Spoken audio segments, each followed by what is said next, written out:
becoming mostly cloudy. A 30% chance of light showers. Lows in the lower.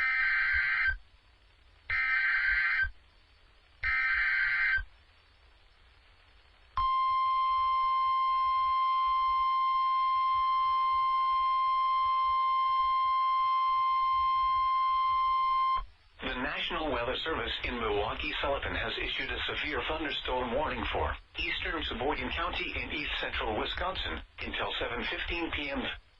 At 6:14 p.m., a severe thunderstorm was located over St. Nosins, or 12 miles northwest of Howard's Grove, moving southeast at 25 miles an hour. Hazard, 60 miles an hour wind gusts and quarter-size hail. Source, radar indicated. Impact, hail damage to vehicles is expected. Expect wind damage to roofs, siding, and trees.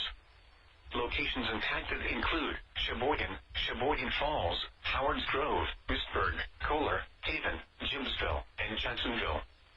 For your protection, move to an interior room on the lowest floor of a building.